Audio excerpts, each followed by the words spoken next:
Welcome, everybody. My name is John Paulson, and like you, I'm proud to be a proud supporter of President Trump. When he is elected president, he will deliver the greatest economic boom to America than we've ever seen. We'll see growth in our energy sector. We become a manufacturing powerhouse. We'll see growth in real wages, which will benefit all Americans. It's great to see so many people here. Thank you. God bless.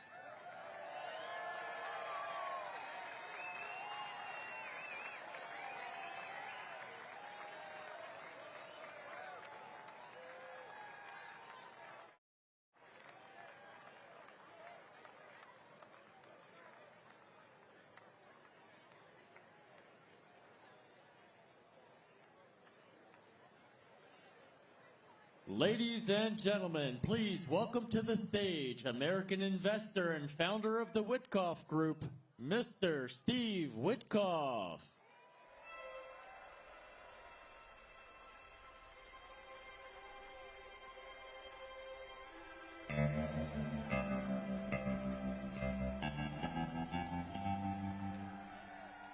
Oh, I wish I was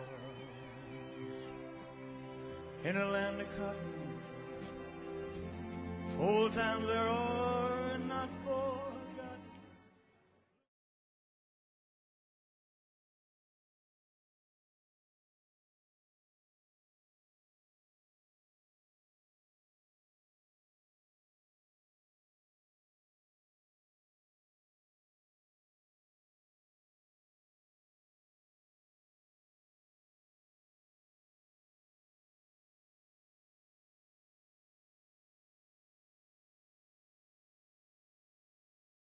I was marveling at the beauty.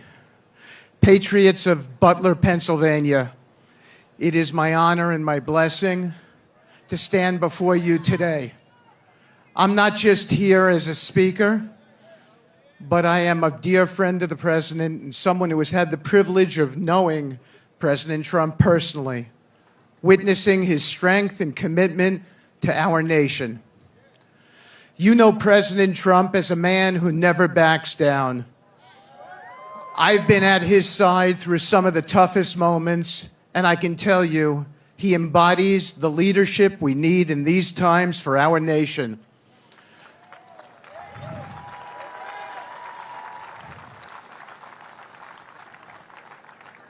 I was 10 feet away from him during the second assassination attempt. Amidst the chaos, President Trump stood tall. He didn't flinch or complain, not one bit. He chose strength, not for himself, but for us, for me that day, his friends, his staff, and for every American who believes in this country. That's who Donald Trump, my dear friend, is.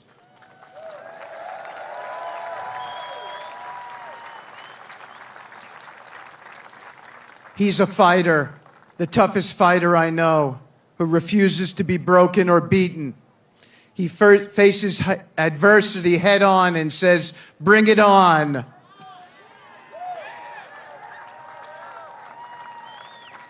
At the Republican National Convention where I spoke, I shared a side of the president many do not have the luxury of seeing: his empathy. While the media paints him as tough, they don't show how deeply he cares. He feels the burden of every challenge this country faces and understands the struggles of everyday Americans. I'll never forget when he reached out to me after I lost my son, Andrew. He wasn't just the president. He was a friend, offering comfort and ensuring we weren't alone. That's the kind of leader he is, the kind we need more than now than ever, the kind who came here today even though he lost his own life on this very stage, but he was not going to be deterred. Today we stand at a pivotal moment.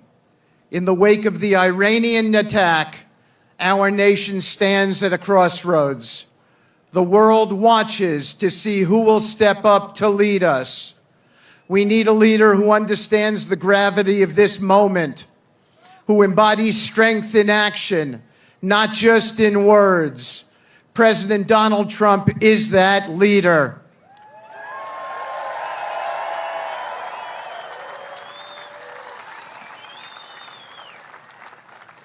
My friend has stood up to tyrants and bullies, making tough decisions and always putting this country first, even when it wasn't an easy choice.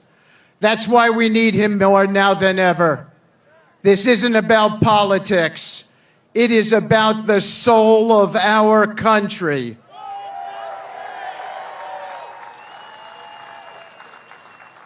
It is about choosing strength over weakness, vision over indecision, and leadership over chaos.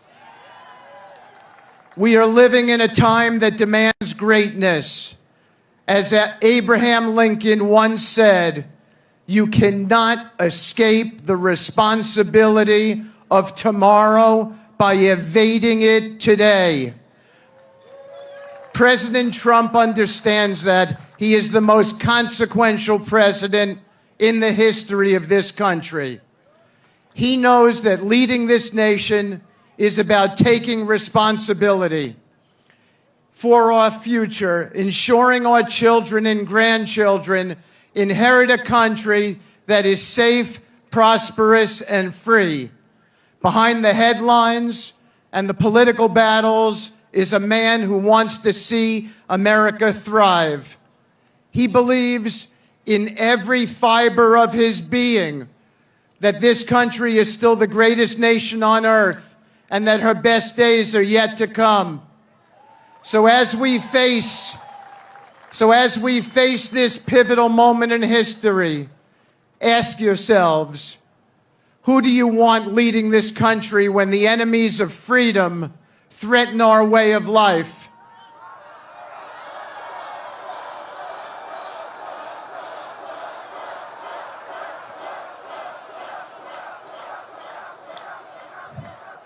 Do you want someone who bows to pressure because this man doesn't? Or someone who stands up, fights back, and says, no matter what you throw at me, I will not break. I will not waver. I will not back down. That is Donald J. Trump. He has the courage to face today's challenges and the vision to build a brighter tomorrow. The pathway to peace, prosperity, and strength isn't found in weakness or hesitation. It's found in unwavering resolve. It's found in a leader who refuses to let America be pushed around or let our enemies dictate our future. So Butler, Pennsylvania, this beautiful town, I ask you to stand with me. Stand with President Trump and stand for the future of this incredible country. Together,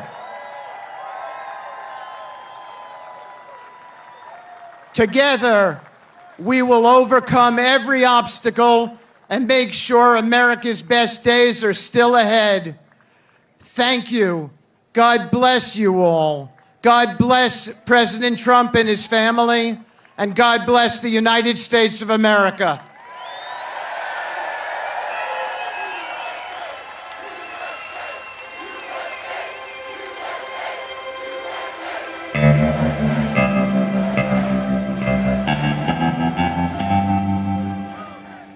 Oh, I wish I was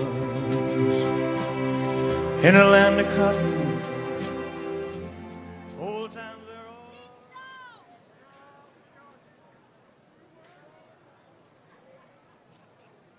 all. Ladies and gentlemen, please welcome to the stage Eric Trump and RNC co-chair Lara Trump.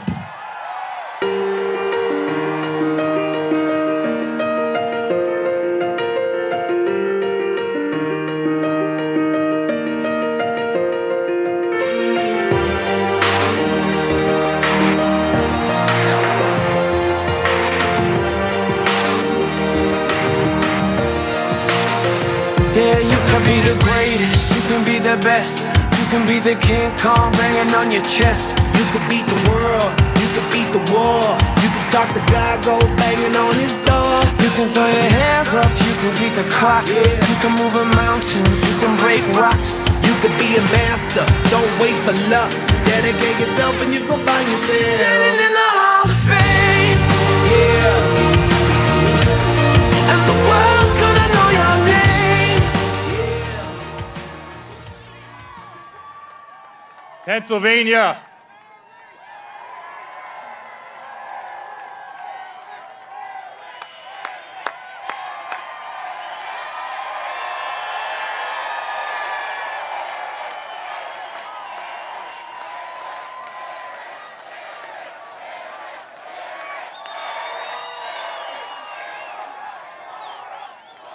Pennsylvania, I've never been more proud to be anywhere in my life than I am today here with you on this stage.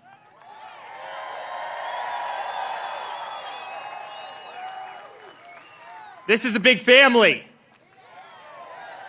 They tried to take away someone we all love, and they did take away someone we love in Corey, an incredible man. His family's backstage. It's heartbreaking. It's heartbreaking. They've tried to get my father every single second since he went down that golden escalator. Laura and I have witnessed it every single day. They tried to smear us. They tried to bankrupt us. They came after us. They impeached him twice. They went after his Supreme Court justices. They weaponized the entire legal system. The Russia hoax, the dirty dossiers. You remember every single one of them. Far-left AGs, far-left DAs in every far-left place in this country went after my father. They tried to pull him off the ballot in Colorado. They tried to pull him off the ballot in Maine. And it has not worked.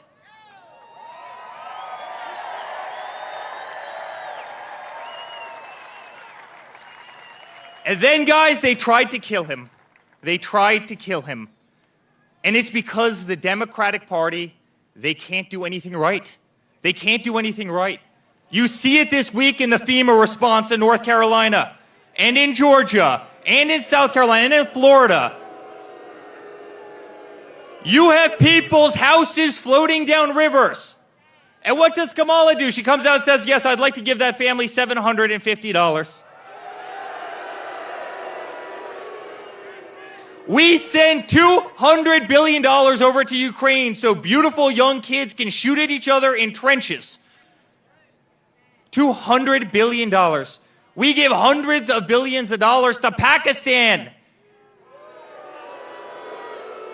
They wouldn't tell us that bin Laden was literally a mile away from their equivalent of West Point.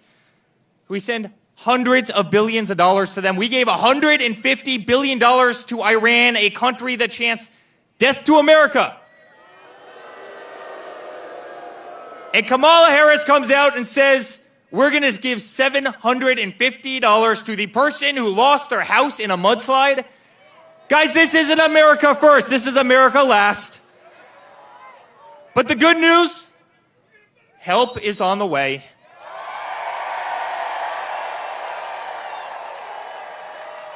And help is on the way from the bravest person I have ever met in my entire life. My father's been the greatest father a person could ever have.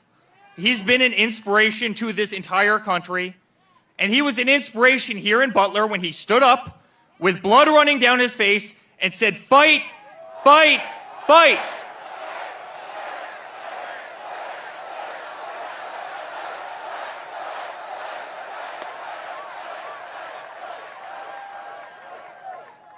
I love all of you so much. I really mean it. This is a family. This isn't politics, guys.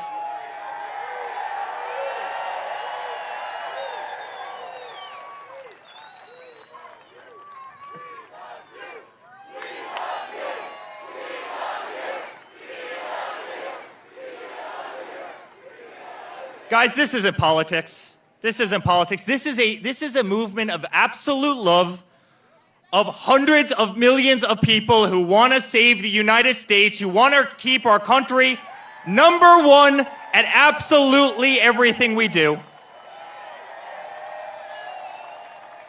And that's why we're going to re-elect Donald Trump as the 47th President of the United States. Guys, we love you. And to a woman that is doing a truly great job in every aspect of life,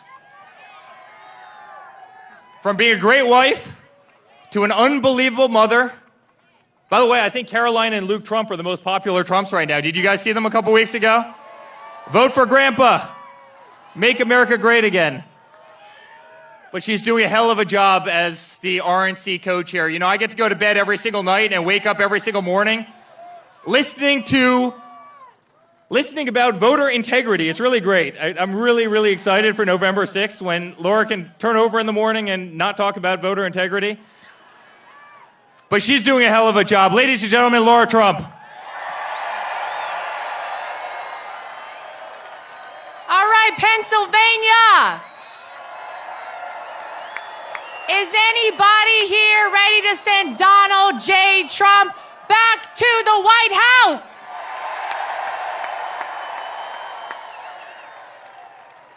Well, we're 31 days away. 1 month from right now, as Donald Trump always says, will be the most important day in the history of America, because this is a pivotal moment for our country. And I don't even have to tell anybody that here. We can all feel it. This is no longer a fight between Republican versus Democrat, left versus right. It is good versus evil. And good is going to win this battle, ladies and gentlemen. And if you had any question whether God exists and he performs miracles, we got our answer here on July 13th, right here in Butler, Pennsylvania. He spared Donald Trump's life because he was not finished with Donald Trump. And he did it not once, but twice. And I've said it time and time again, but now you feel it more than ever. Donald Trump was made for such a time as this.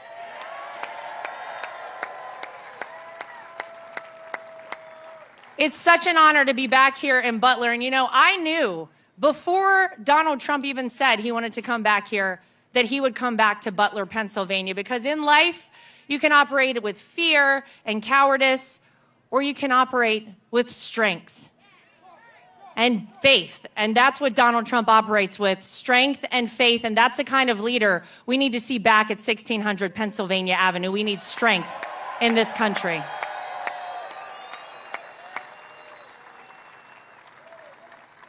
And Eric's right. I've been doing a little something with making sure that we have free, fair, and transparent elections, and that only legal citizens are voting in our elections here in the United States of America. That's okay.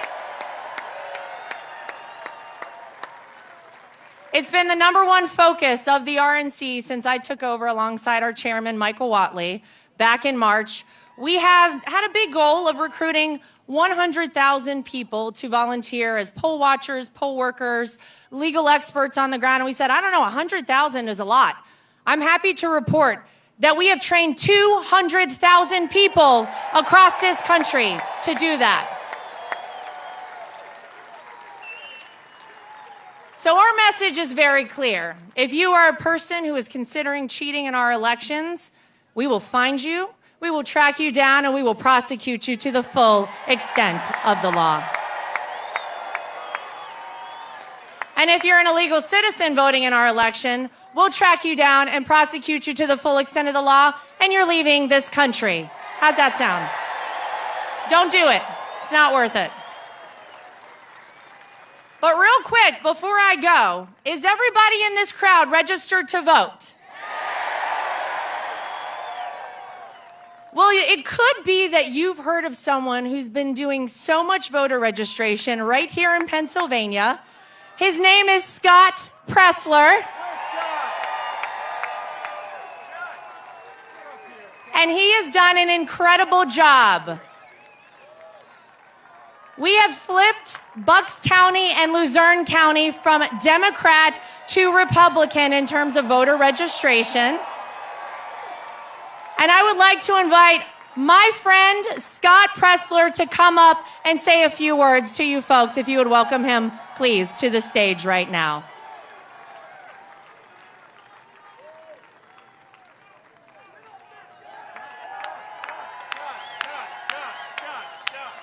And he wore shorts for us today, so check out his legs. Look at this. Yes.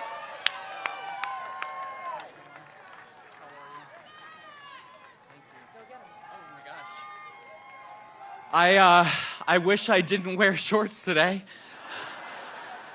Mom and Dad, I honor you on the stage today, Captain Robert Pressler and my mom, Carol Pressler.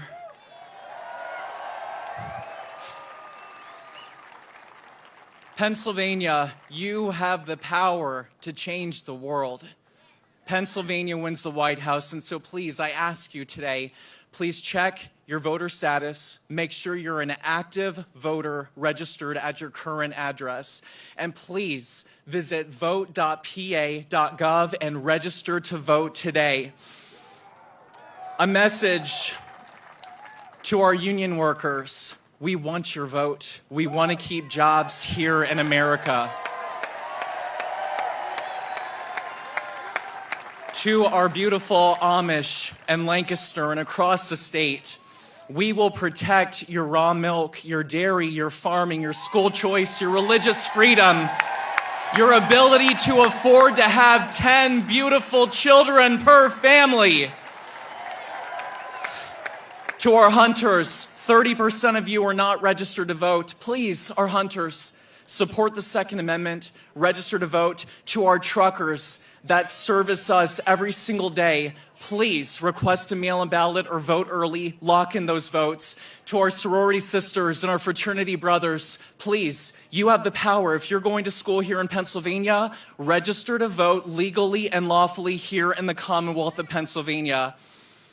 I feel this from the top of my head to the tip of my toes. I love our great country. President Trump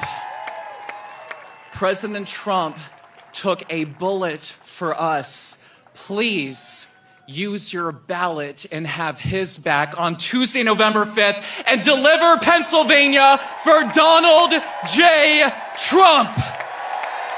Thank you.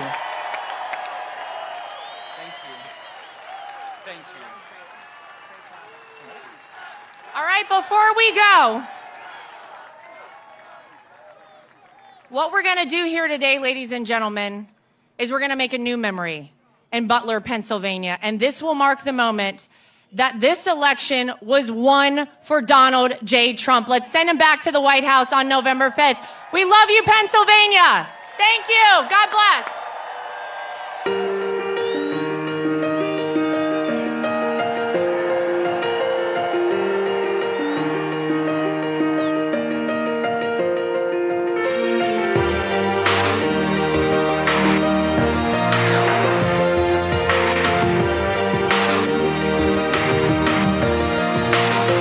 Yeah, you can be the greatest, you can be the best, you can be the King Kong banging on your chest. You could beat the world, you could beat the war. You could talk to God, go banging on his door. You can throw your hands up, you can beat the clock. You can move a mountain, you can break rocks. You could be a master, don't wait for luck.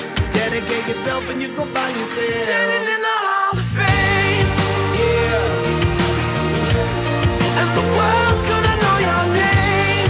yeah. Cause you burn with the brightest flame, and the world's gonna know your name. And you'll be on the walls of the Hall of Fame. You can go the distance, you can run the mile. You can walk straight through hell with a smile. You could be the hero, you could get the gold.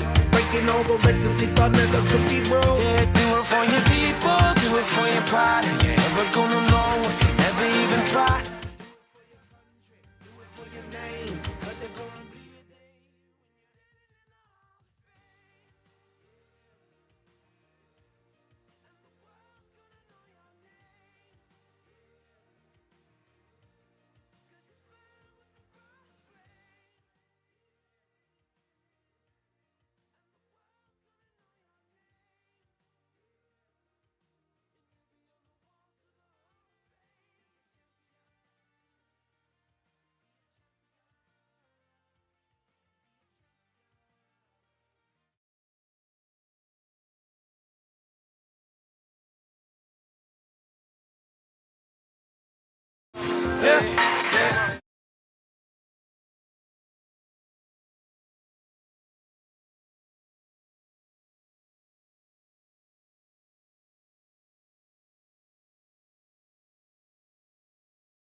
has only just begun.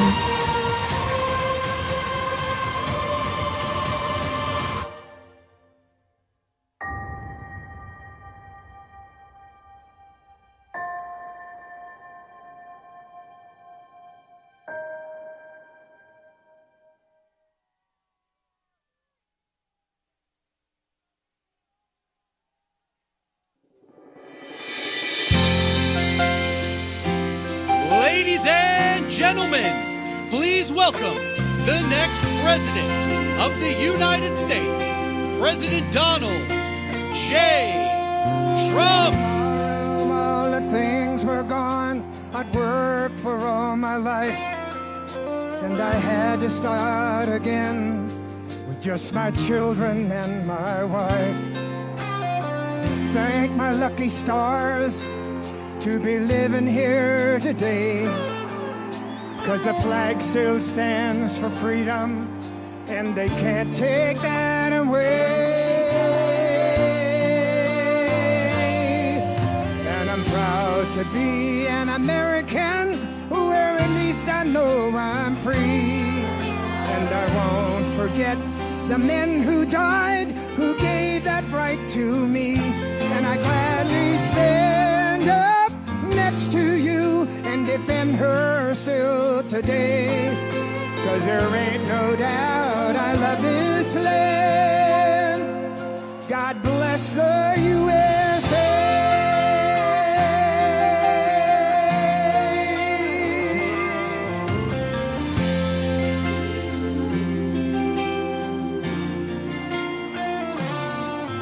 From the lakes of Minnesota to the hills of Tennessee, across the plains of Texas, from sea to shining sea, from Detroit down to Houston and New York to LA.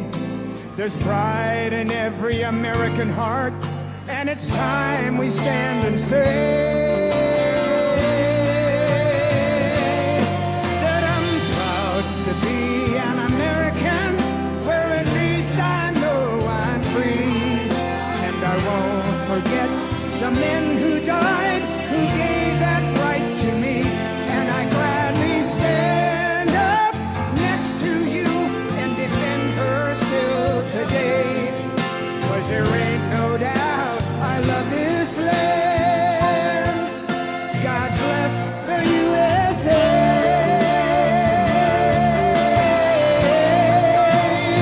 Sing it! God, I'm proud to be an American, where at least I know I'm free. And I won't forget the men who died, who gave that right to me. And I gladly stand up next to you and defend her still today. 'Cause there ain't no doubt I love this land. God bless the USA.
Lee, thank you very much, really, and thank you, a very big thank you to Pennsylvania. We love Pennsylvania. And as I was saying,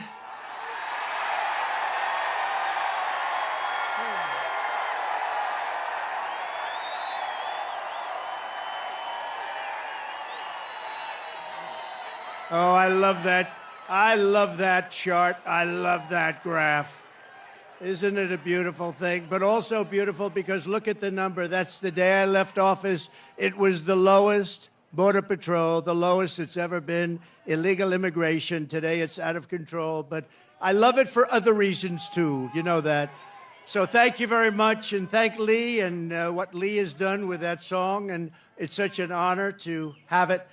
I want to just let you know that tonight I return to Butler in the aftermath of tragedy and heartache to deliver a simple message to the people of Pennsylvania and to the people of America. Our movement to make America great again stands stronger, prouder, more united, more determined, and nearer to victory than ever before. We're going to make America great again.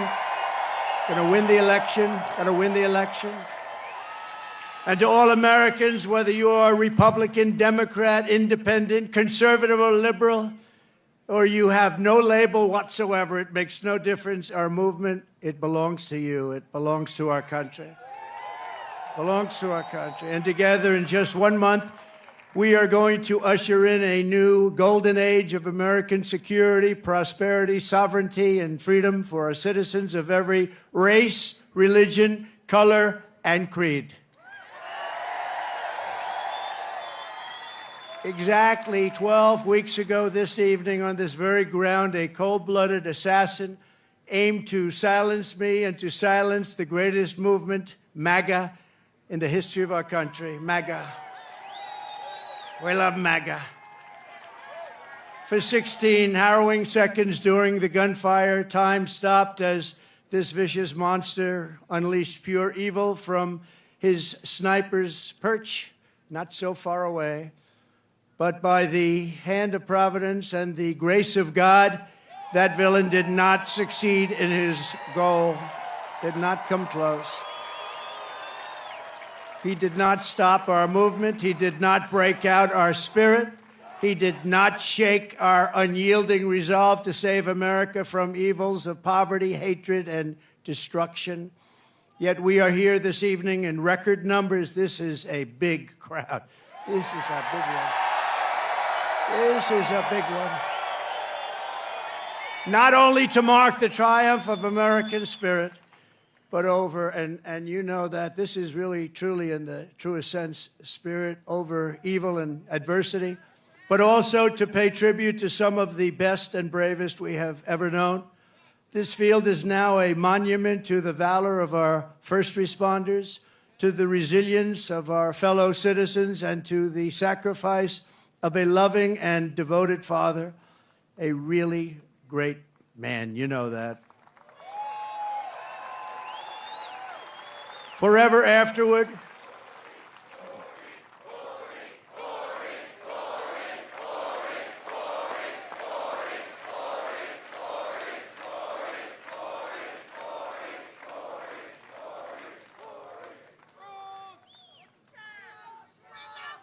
forever after, all who have visited this hallowed place will remember what happened here, and they will know of the character and courage that so many incredible American patriots have showed and know, and they know it at a level never seen before, probably. First, I want to thank the men and women of the U.S. Secret Service who threw their bodies on top of mine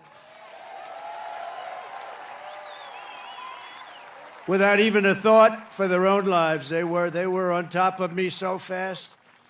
They were on top of me, and there was not even a moment of doubt in their minds. You watch those tapes, not even a moment of doubt. I want to thank Secret Service. They're great, great people. They are great people. And in that moment, those agents displayed a devotion to duty that cannot be described, and they did it yet again less than 3 weeks ago when they really did a fantastic job. Another attempt. It was another attempt. We have an evil world. We have a very sick world. My gratitude to them is beyond measure. We also owe a tremendous debt, thanks to the Secret Service counter sniper and a local police sniper who returned fire within seconds and stopped the shooter quickly. and saved many lives. If he didn't stop, he saved many lives. He had a lot of bullets, a lot of ammunition up there with him. And we are, I mean, just amazing when you think they did it so quickly without any knowledge of what was going on, boom. And had that not happened, it would have been a very different story. It would have been many, potentially many people. I also want to express our thanks to the Butler Township Police Department, incredible people. The Butler Sheriff's deputies, Pennsylvania State Police, and all of the other law enforcement heroes, as well as the emergency personnel and doctors, the medical teams at Butler Memorial Hospital, Allegheny General Hospital, who rushed me and rushed some of these very badly wounded people. They were wounded, a lot of badly wounded people, and in particular, two people. And I tell you, they were very brave and great people. They were big Trump fans, and they still are. That means something. That was pretty amazing. You know, when I got up, I asked whether or not anybody was killed. I assumed that there would be a lot because I heard the bullets winging right over my head. They said probably 3. The doctors did such an incredible job. It was one great gentleman, but the other 2 have been amazing, actually. They've gone through it. They've gone through a lot. And when the crisis struck, they did really Pennsylvania proud. You've heard that expression, Pennsylvania proud. It's a great place. I went to school. I went to college in Pennsylvania. It's a great place. The people are incredible. Also, and I have to say, after returning to the field tonight, is one of the really brave Americans who was hit by the assassin's bullet, U.S. Marine veteran David Dutch. David, thank you. Thank you, David. Thank you, David. And David, we're thrilled to see your recovery is going well. Great doctors up here, I have to tell you, great doctors. Your courage is really an inspiration to us all, so I want to thank you very much, David. A great gentleman, great gentleman. I want to send our love to someone who could not be here because he has just undergone a major surgery related to the shooting. A man who was really badly wounded, like David, James Copenhagen, because James was a wonderful man, a big Trump fan. And Mr. Copenhagen is out there watching us right now, but he's in a hospital where they did some additional work, but he's in great shape. He wanted to be here so badly, but he's in great shape, and we appreciate it, and we're looking to his full and complete recovery. He will have a complete recovery. Thank you. Thank you very much. And of course, there's one more hero who could not make it back here tonight because he is no longer with us, right? You know who that is, right? Corey, our beautiful Corey. Corey is not with us tonight, and he should be. And we all miss him. He's become somewhat of a folk hero, I have to tell you. Who is with us is his beautiful wife and daughters and relatives, sister.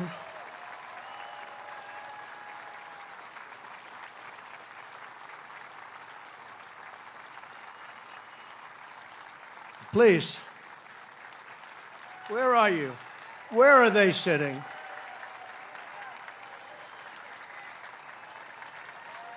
There they are. There's a lot of people. It's not easy to find people in this audience. It goes back further than you can see. Thank you very much. Thank you very much. Thank you very much. Great family, a great, incredible family. And he loved you a lot. And, you know, his wife said something very beautiful. The public, a lot of people, all of us, a lot of people have been very generous. And she said, I'd rather have my husband. That's a good thing to say. That's a good thing to say. I'd rather have my husband. Corey Comparator was an incredible husband and father, a devout Christian, a veteran, and a proud former fire chief, very respected within the town. Everybody knew him. Few men volunteered to run into fires, but Corey was one of those who did. He ran into fires. I spoke to people that were with this guy would do anything. He was brave, right? Brave guy like you. And he was also a protector who put his life on the line for others, and he loved doing it. And when the sound of gunshots pierced the air on that July evening, Corey leapt into the fire one more time. In his last seconds of this earth, he threw himself on the top of his wife and daughters. He didn't want them hurt. He threw himself. He said he knew what was happening. He didn't want them hurt. And he was hit hard. He was hit hard.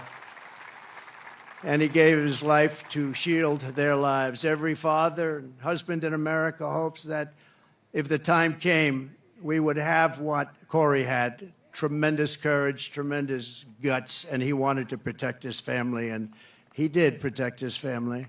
At this time, it is 6/11, 12 weeks to the minute that the shooting began. I would like to ask everyone to join me in a moment of silence.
Now that is what you call a voice.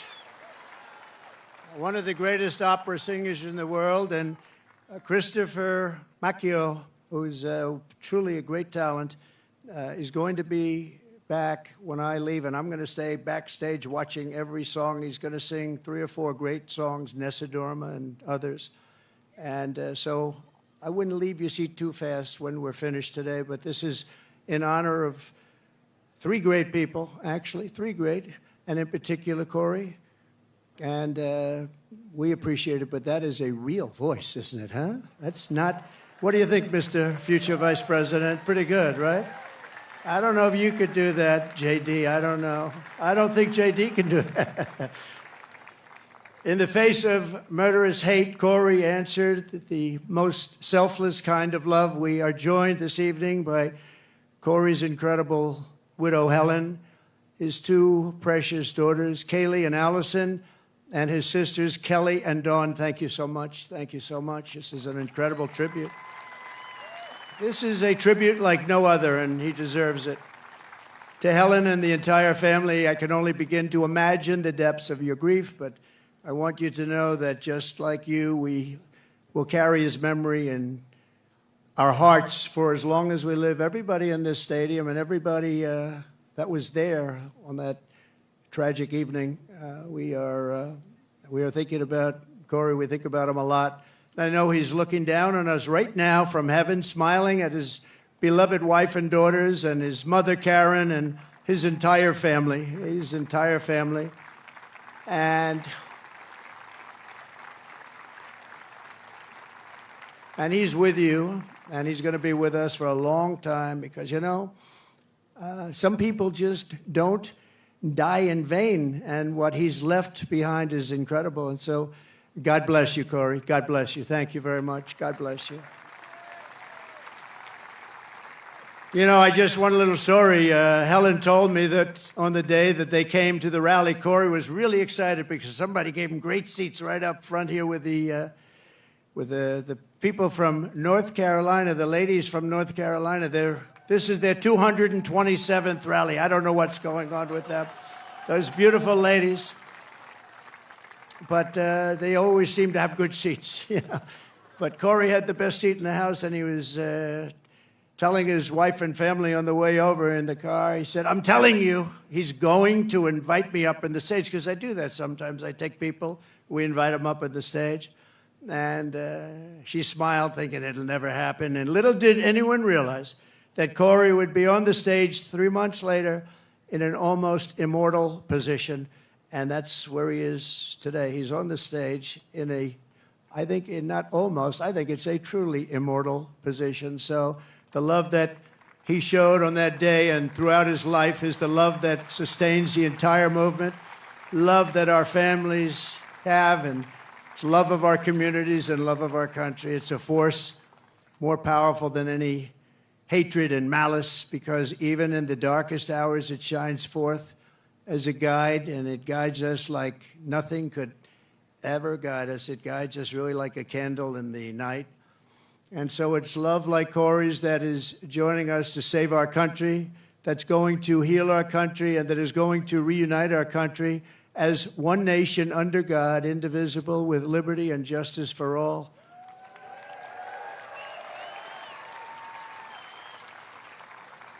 So what our opponents have never understood is that this movement has never been about me. It's always been about you. It's been about a lot of people, millions and millions of people, the biggest ever in the history of this country, maybe anywhere. And everyday people who are the heart and soul of our country. They love our movement, they love our country, and they know they're doing right. Your hopes are my hopes, your dreams are my dreams, and your future is what I am fighting for every single day.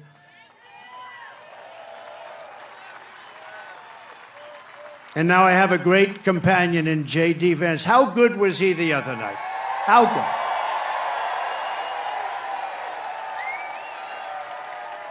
He was great.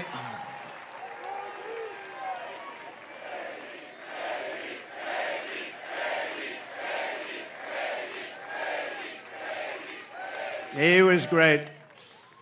But from the very beginning of this journey, I've been on a mission to rescue our country from a failed and very corrupt political establishment, very corrupt. We have to change it. We have to change it. We need also a very free and open press, and to give it back to the country you believe in and I believe in. It's a country that we were born in and the country that you deserve. You deserve this. In that mission, I will never quit. I will never bend. I will never break. I will never yield, not even in the face of death itself. And I believe that every citizen deserves an America with a grand, very, very grand ambition, great opportunities, and limitless. We just want limitless potential. We want an America where you can get ahead and be proud of life and provide for your family in a really decent way, where we don't have crime. We have a fabulous military to protect us from evil. We have everything has to be the best. We have to have the best schools. We have to have strong borders. We don't want bad people coming in and hurting us. We don't want to have open borders, do we? You deserve a government that protects and respects its own citizens, that defends your sovereignty, your security, and your dignity and your freedom. You deserve a nation that builds things, again, makes things better, that aims for the stars once more, and that once again commands respect. And we want to get respect like we had it 4 years ago. The entire world respected us. They respected us. They respected us more than they've ever respected us. And now they laugh at us. We can't have them laugh at us, can we? Above all, you deserve leadership in Washington that does not answer to the lobbyists, to the bureaucrats, or to the corrupt special interests, but answers only to you, the hardworking citizens of America, of which there are a lot of them. We have a lot of them. We have a lot of them. Over the past 8 years, those who want to stop us from achieving this future have slandered me, impeached me, indicted me, tried to throw me off the ballot, and who knows, maybe even tried to kill me. But I've never stopped fighting for you, and I never will. Never will. Never gonna stop.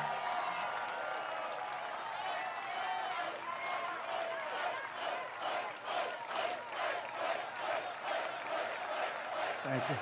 Thank you.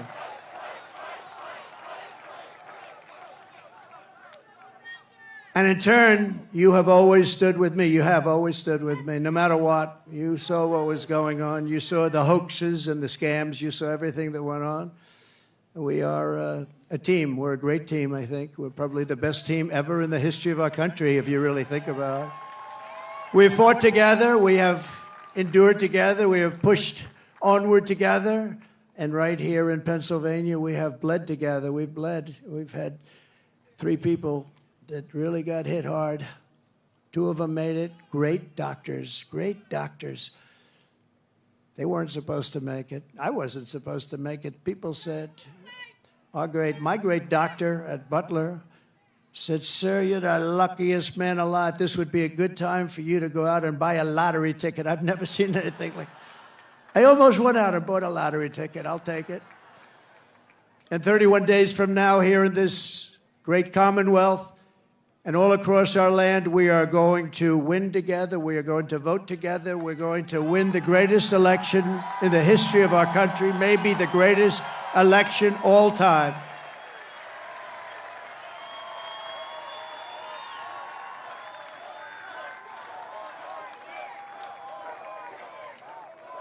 After we all have been through all of this together, nobody's gone through what we've gone through. Nobody. Because I go through it, you're going through it too. But there's never been anything like this. You know, I always say there's an enemy from within and there's an outside enemy. And if you're smart, the outside enemy is not going to be a problem. Russia, China, North Korea, we're not going to have a problem if you have a smart president. If you have not such a smart president, then it's a problem. But we have an enemy from within, which I think is much more dangerous than the outside enemy. We stand on the verge of the 4 greatest years in the history of our country. We can make these the 4 greatest years. We'll turn it around so fast that your head will spin.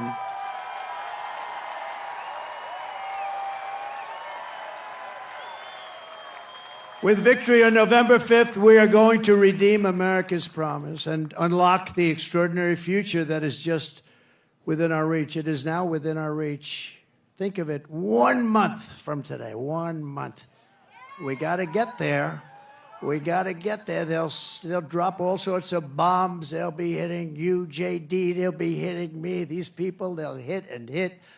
But I think we've almost become immune to it, haven't we?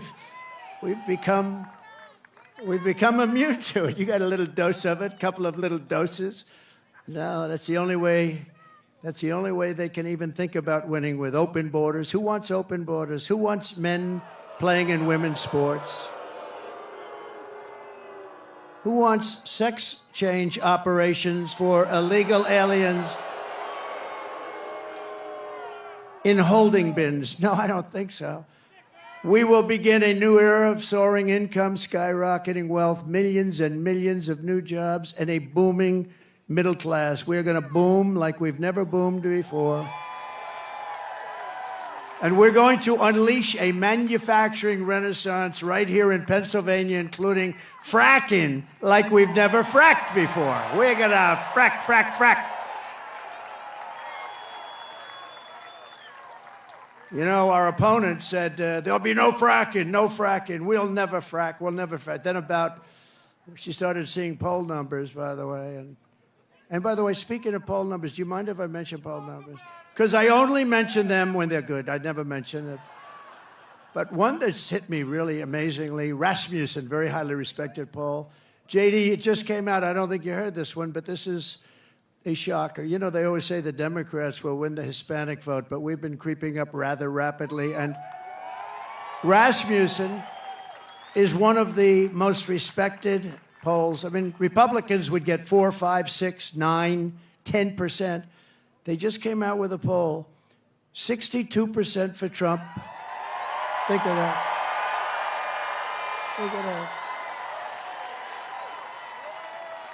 And 34% for Kamala. I don't usually use her last name because nobody knows who I'm talking about. I go, Harris, Harris. They say, who's Harris? It's happening all the time. Who's Harris? And we can't find out who she is, because if we do, our country is going to be in big trouble. We will live in a very beautiful city or town that are safe and clean, with borders that are sealed and secure. And again, we want people to come into our country. We all want that. We need that. But you know what? We want them to come in legally. They're going to come in legally and love for our country. And America will once again be strong and confident and free. And we're going to have that. We're going to have it strong, confident, and free. That's why I'm here today. You know, I could right now be having a beautiful life. I don't have to be here. I could be on a gorgeous beach someplace. I have such nice property. I could be in Monte Carlo, as an example, but I'd rather be in Butler with you. I would rather. I'd rather be in Butler. And I think JD would rather be in Butler, JD.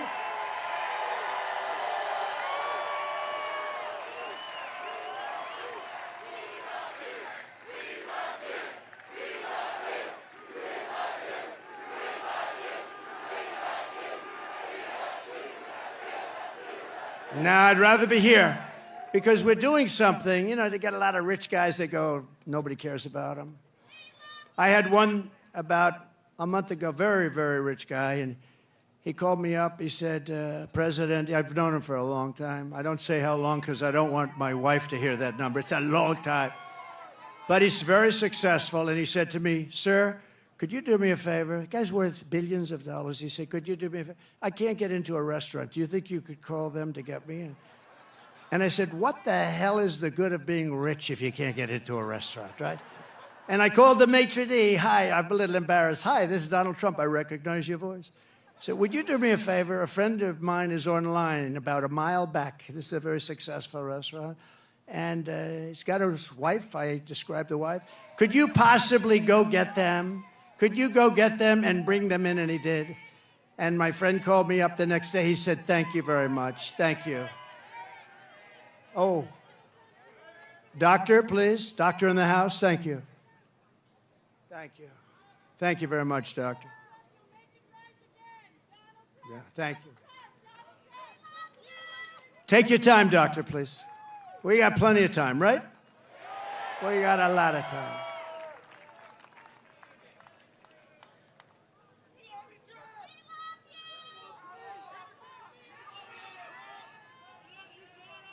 You doing okay?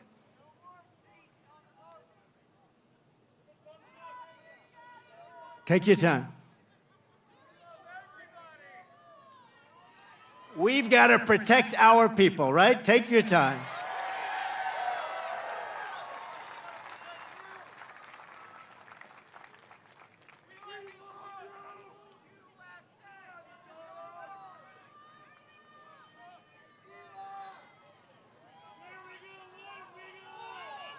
It's all right, doctor. Go ahead. That's all right. That's all right. People come out 2-3 days ago, and then they get it's an amazing thing. It's an amazing thing. We appreciate. Everybody appreciates it. Yep. Take your time. That's great. That's great.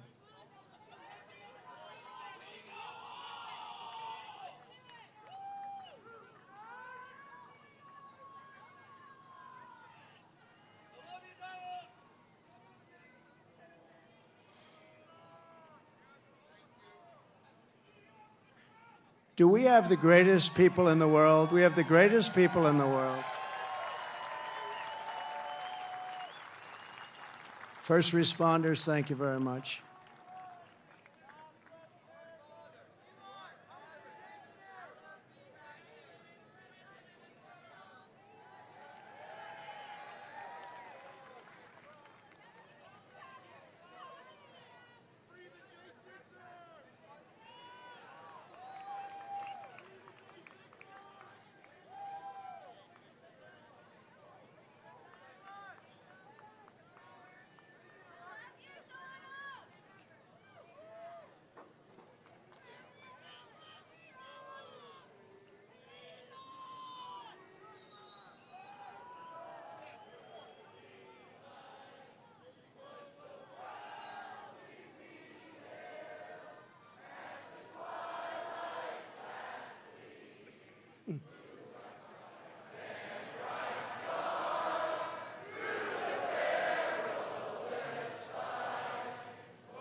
Thank you.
Thank you, Doctor. Great job. Thank you very much. Thank you, all. Fellas, thank you. First responders, thank you very much.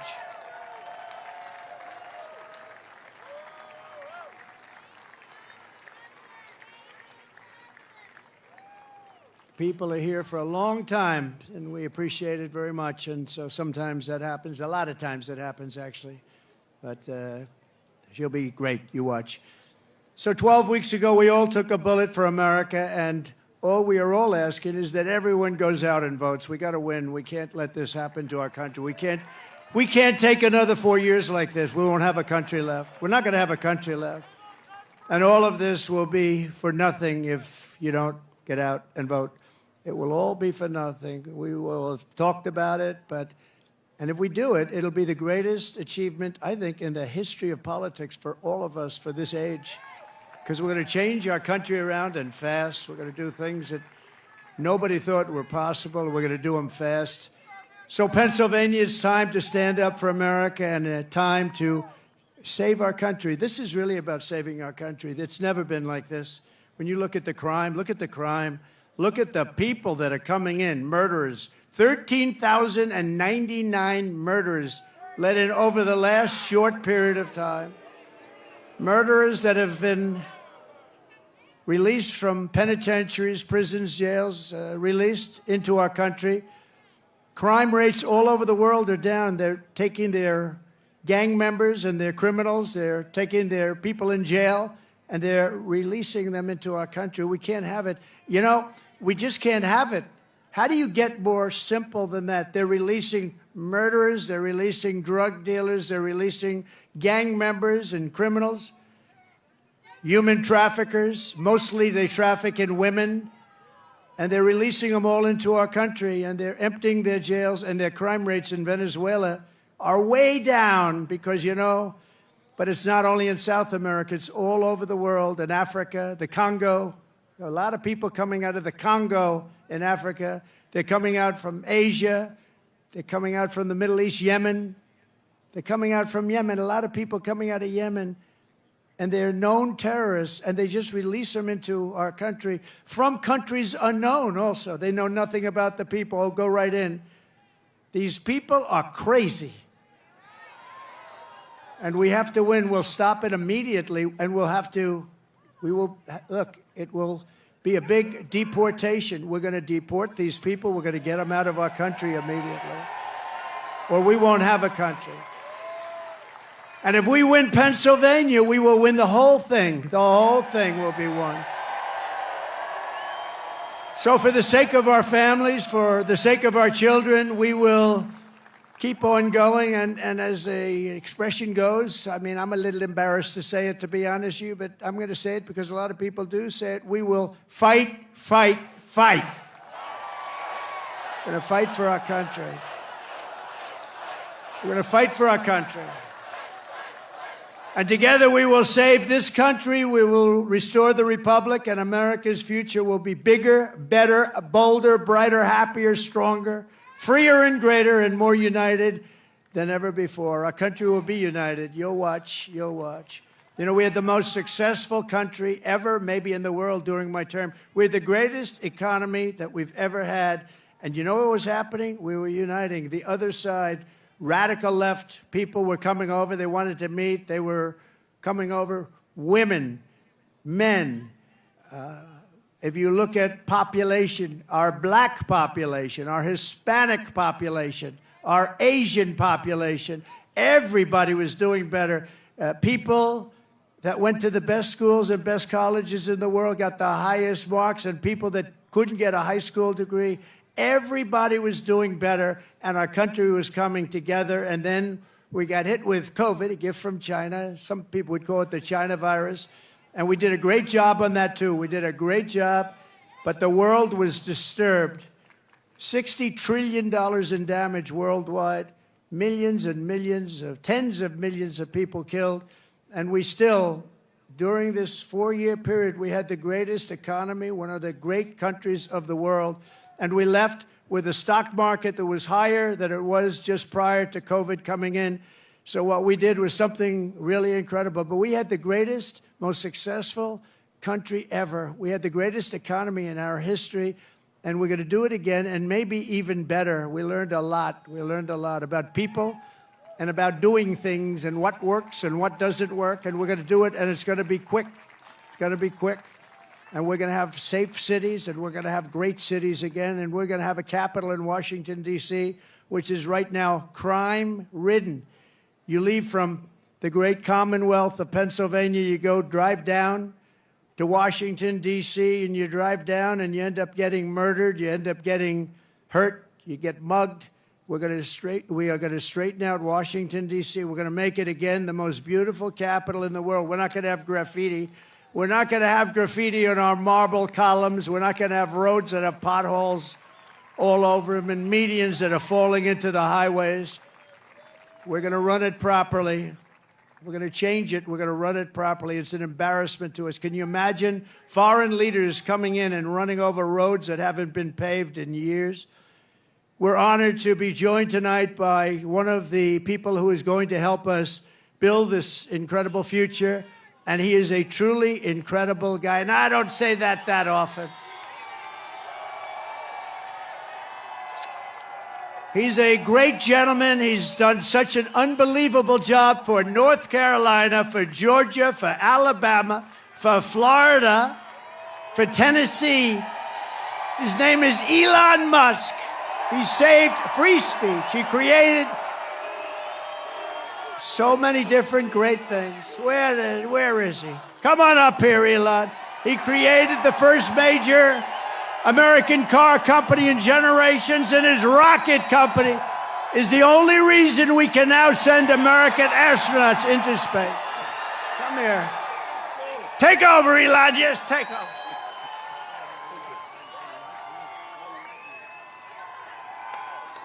Hi, everyone.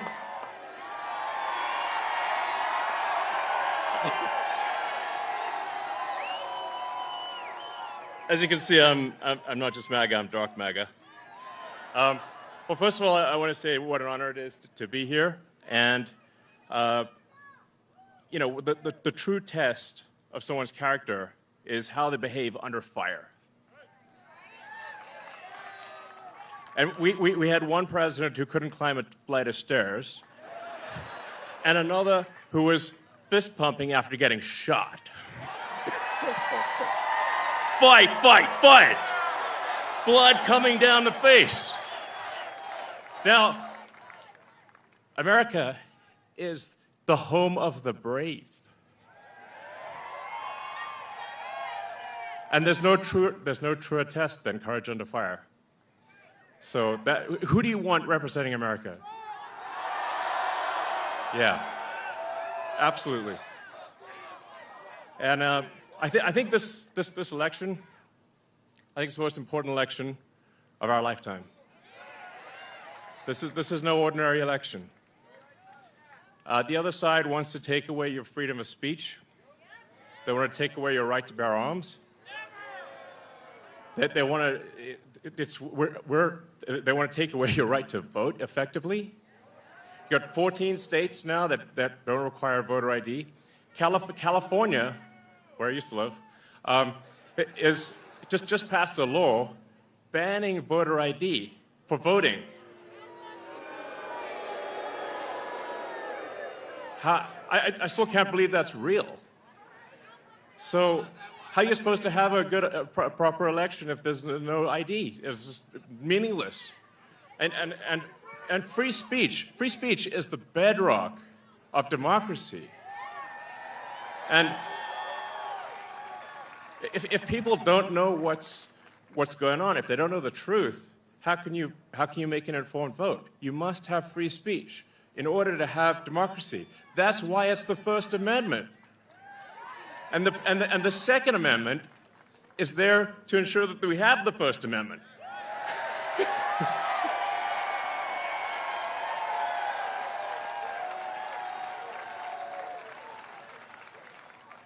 President Trump must win to preserve the Constitution. He must win to preserve democracy in America.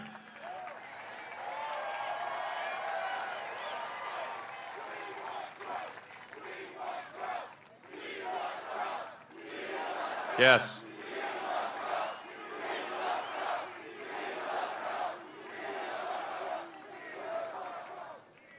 This is a must-win situation. Must win.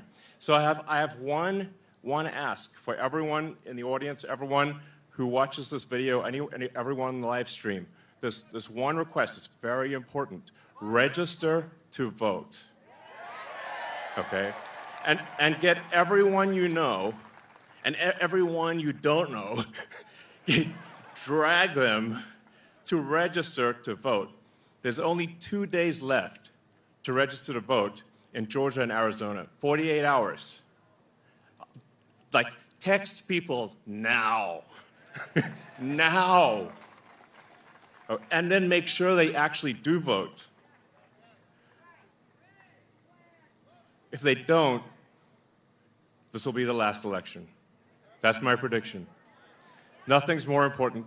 Nothing's more important. So get everyone you know. So I'm speaking to people out there. Everyone in the crowd, I think, is already convinced. But for people out there that are watching the video, watching the live stream, you need to get everyone you know, at work, your friends, family, text groups, your social media, everything. Get them to register to vote right now. Only 2 days left for Georgia and Arizona. Only a couple weeks left in Pennsylvania. And if they're not registered to vote, it doesn't matter at that point. Register to vote. I'm being repetitive for a reason, okay? So nothing is more important. And a lot of people think maybe their vote doesn't count. Well, it does, okay? It does. It matters. And this election could be decided by 1,000 votes, 500 votes. A tiny margin. So get everyone you know to register to vote. I believe that's swapthevote.com. I believe that's the site. And double check that your registration is good. Don't take it for granted.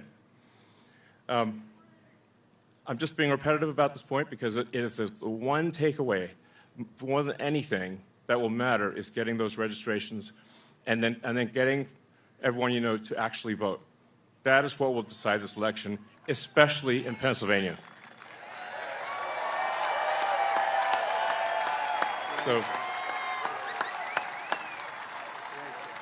So thank you, and honestly, you want to just be a pest. Just be a pest to everyone you know, people on the street, everywhere. Vote, vote, vote. Fight, fight, fight. Vote, vote, vote. Thank you.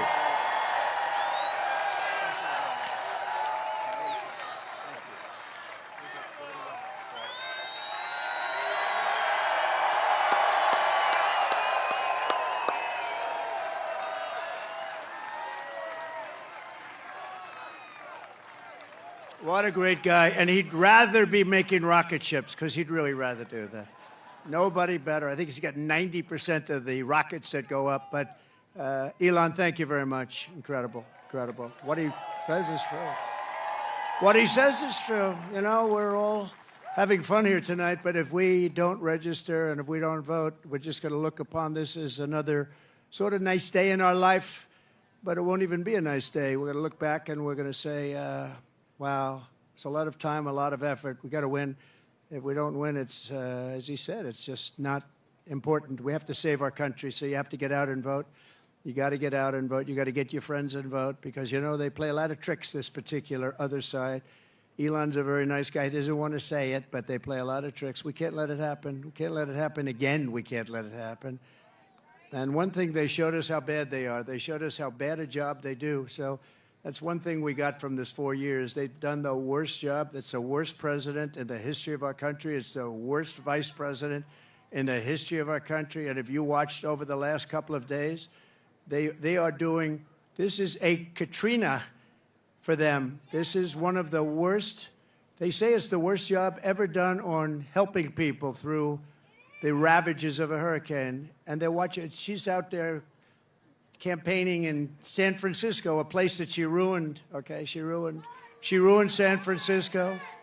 She ruined, think of this, she ruined San Francisco. She was the worst DA, and she ruined the state of California, and now she wants to ruin the United States of America. We can't let her do it. So I called Elon to tell him that they needed Starlink as an example. They couldn't get Starlink. I didn't know what Starlink was, I must tell you. Elon, I'm so embarrassed. I didn't know what the hell Starlink was. He loves Starlink.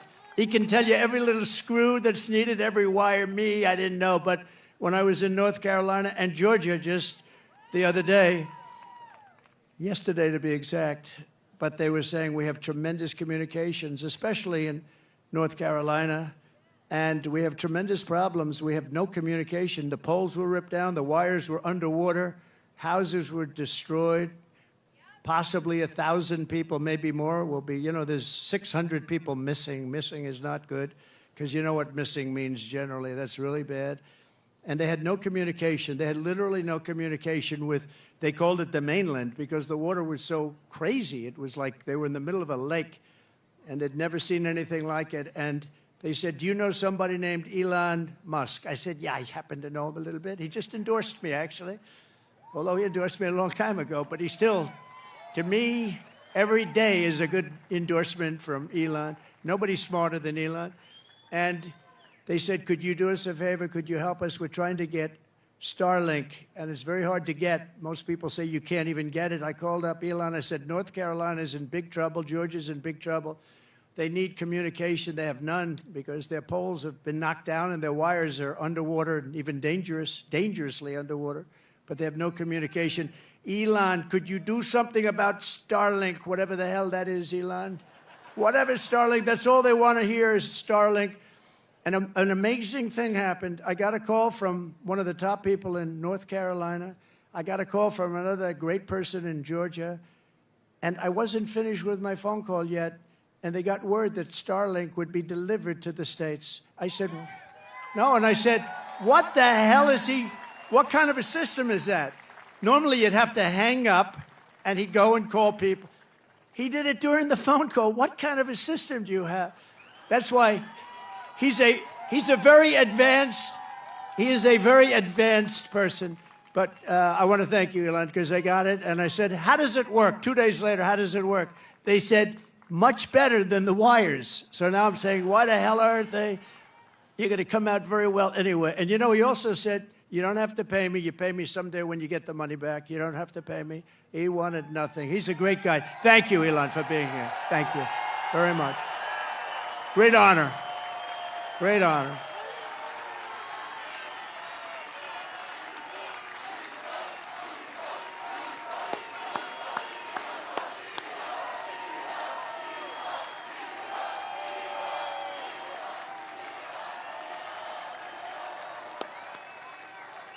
Thank you, Elon.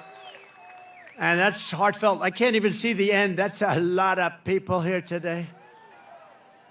We're also joined by a great gentleman, a top, brilliant student. He went to a tremendous college, and he graduated right at the top of his class. In 2 years, I didn't know you could do that. It's 4-year college. Then he went to the military. Then he came out, and he did fantastically inside the military. Then he came out. He went to Yale. Without the benefit of family ties. You know what that means, right? Without the benefit. That's pretty good without family ties. I don't know too many of those people. They had no family ties. He got in. He can't get in. And he graduated along with his wife. They're not going to have any problems with your kids academically, I can tell you. His wife and him were like the top students in the class. But he went to Yale Law School, and then he went out into the private sector, did great. Then he ran for the Senate, and he did fantastically. He won. And he's like a rocket ship. He's like one of Elon's rocket ships, the way his career is going.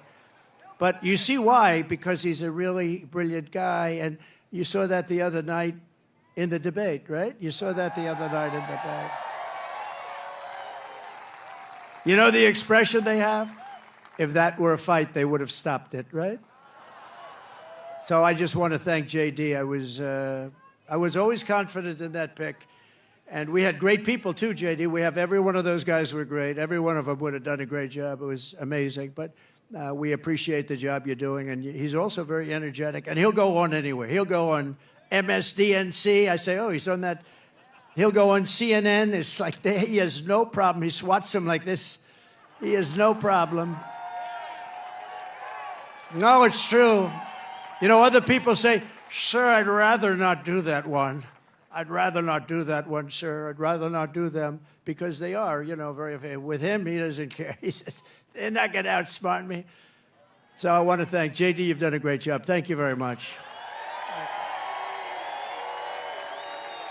Amazing. Great.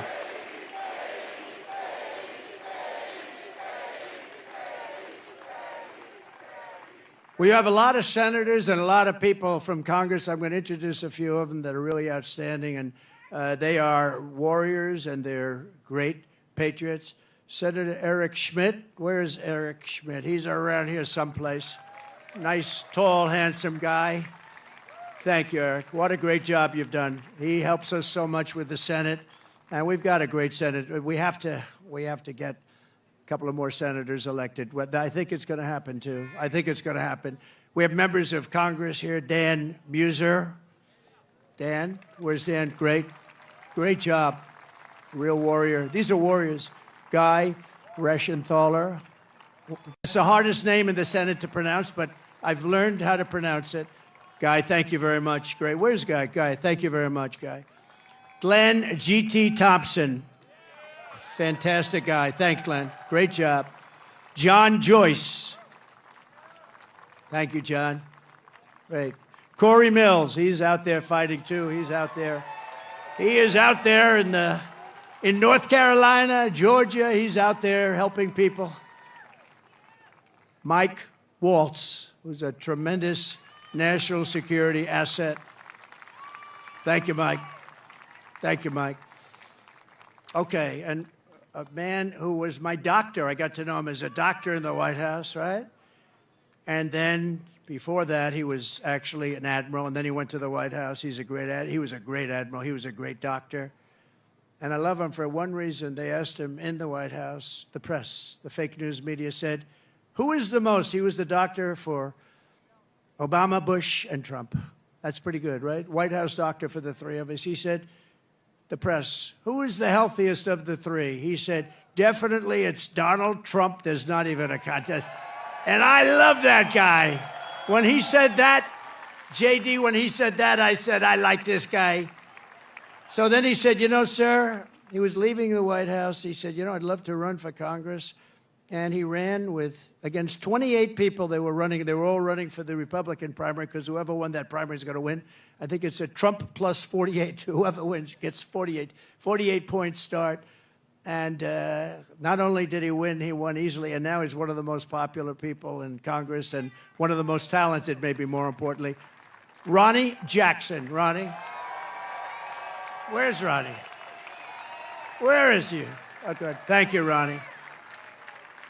And you got a lot of talent surrounding you there. I think it's very important also. We're here for a reason, and that's to win and to honor Corey. But Corey wants us to win, too. And there's a man in the audience that's been very much a career path, a little bit like JD, great student, great talented student, and fantastic in the military, then went out to be a tremendous success, one of the most successful people on Wall Street, actually. And he's tough and he's smart, and he's going to make sure you always have fracking in Pennsylvania. And he's going to make sure you have many other things other than fracking. You have a senator that now does nothing. He does nothing. And he doesn't fight for you. He votes with Biden, if you can believe it, like 100% of the time. But this guy, and we're lucky that he does it. I don't know. He might not have done it if he had it to do again. I don't know.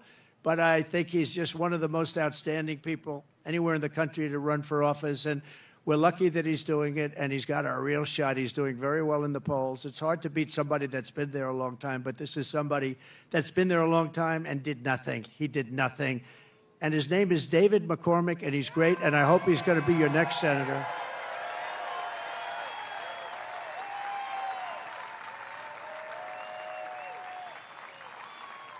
And I see somebody else I didn't know he was here. Mike Kelly. I see Mike Kelly here. Stand up. Oh, boy, am I lucky. Am I lucky I spotted him? If I didn't spot you, Mike, I was in big trouble, right? This is a man who's beloved in this state, and he's fantastic. So thank you, Mike. Thank you. We also have some terrific people from law enforcement. Butler County Sheriff Mike Sloop. Thank you, Mike. Great job. Thank you. Thank you, Mike. Thank you for your help, too, I could tell you. Thank you for your help. I can say that. Thank you very much. Butler County Commissioner Leslie Oshie. Leslie, thank you. Thank you, Leslie. Great job. RNC Chairman Michael Watley. This guy is doing a great job. He's doing great. Came from North Carolina. We won North Carolina. He kept their cheating down to a minimum, and we were able to win it, and we were solid all night long. And he's great, but if we don't have good results by the 6th of November, I will never say that about him again. No, he's a great guy. He's working very hard. 24 hours a day he's working, I know that. And he's working mostly on Stop the Steal, because we have a lot of votes. We have plenty of votes. Stop the steal. That's why you've got to get out. You've got to get out and vote. We're going to win this thing. And the more we win it, you know, it's too big to rig, you know, the expression we use, make it too big to rig. You know, at a certain point, Elon would understand this better than anybody statistically. At a certain point, their cheating doesn't matter, and we want to make it too big to rig. And we also have somebody that's very special, the co-chair of the Republican Party, Lara Trump. Thank you. Lara, thanks.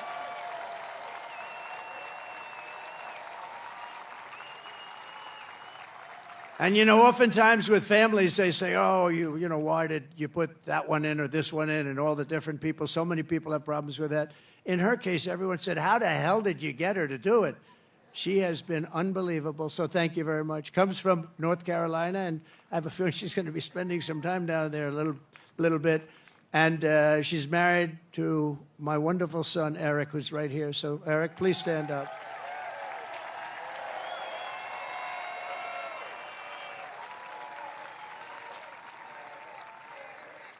He's a great guy. Eric has a distinction. He has gotten more subpoenas than any man in the history of our country by about 10 times. Every day Congress would meet, they'd send him a subpoena. What is it about? They have no idea. But I think he's got the all-time record, and he's handled it all beautifully. Thank you very much. Thank you very much. A friend of mine, a great, great businessman, one of the most respected people, and he made a big, big contribution yesterday to Georgia, and a big contribution to North Carolina. Steve Witkoff is here. Hi, Steve. Thanks. And another man who's one of the greatest businessmen in the country, he actually said that if Trump doesn't win, this country is going to go into a massive depression. Well, I don't know about that, but he has been a very good predictor, I will say that. And truly one of the greats, one of the great pickers, picker meaning stocks. He knows what he's doing. And highly respected by everybody, John Paulson. Thank you, John. Great. Great guy.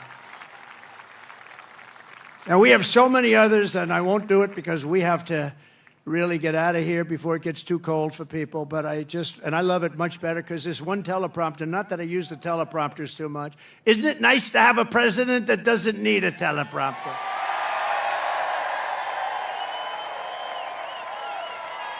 No, we don't. We don't need it.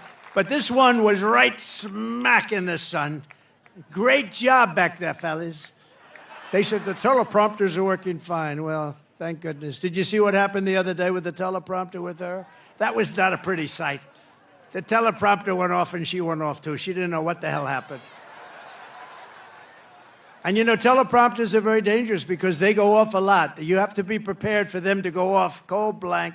You'll have 100,000 people, you have 75,000 people, you have this, and if the teleprompter goes off, you got to be able to move. She did not move well. This was not a good situation. But 3 more heroes from July 13th who rendered first aid to Corey incredibly. Dr. Jim Sweetland. Rico Elmore, who was unbelievable. Rico, you were unbelievable.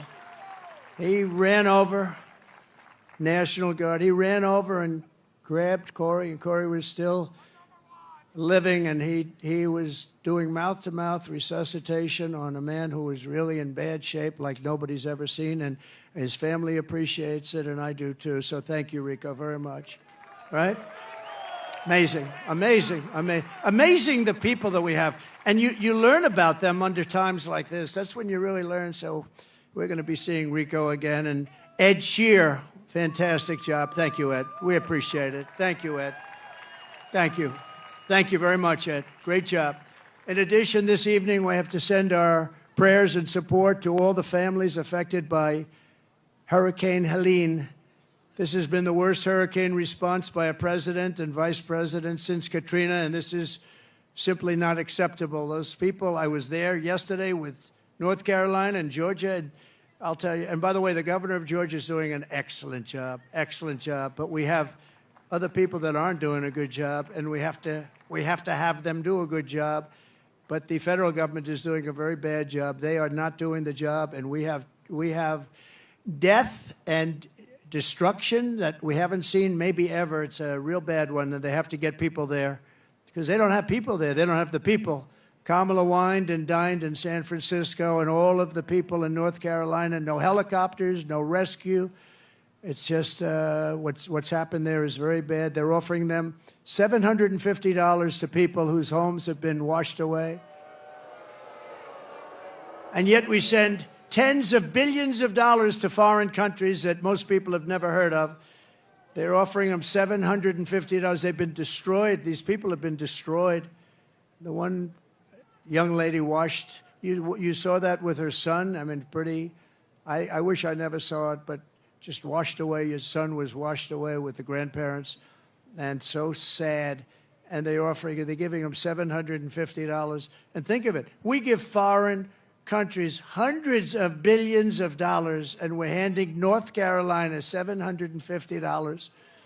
If you want a president who won't even try to save you when the floodwaters are rising, vote for Kamala. She's not the right person. Look, you know what? If they did a good job, I wouldn't have run. To be honest with you, I didn't need to do this. I didn't need to. If I thought they were doing an even modestly good job, I wouldn't have run. But I saw right from the beginning, grossly incompetent, and I was right about that, and I decided to run, and we're doing really well. I was telling you about polls. We're way up in some polls. We're up in other polls. And with the swing states, I think most of them have us up in every single swing state, including the great commonwealth of a place called Pennsylvania. And don't ever not call it a commonwealth, because I've seen people call it a state, and that's the end of them. That's practically the end of their political career. You got to be very careful with Pennsylvania. It's that commonwealth. I haven't made that mistake. I don't want to either. It was not a pretty picture. If you want a president who will stop at nothing to protect you and your family, I hope you're going to vote for a gentleman named Donald J. Trump. Have you heard of him? Together we will rebuild Western North Carolina, rural Georgia, and every other state that's been so badly affected. That includes Alabama. Virginia was very hit hard. South Carolina was hit very hard. Florida. So many states. Tennessee was hit really hard.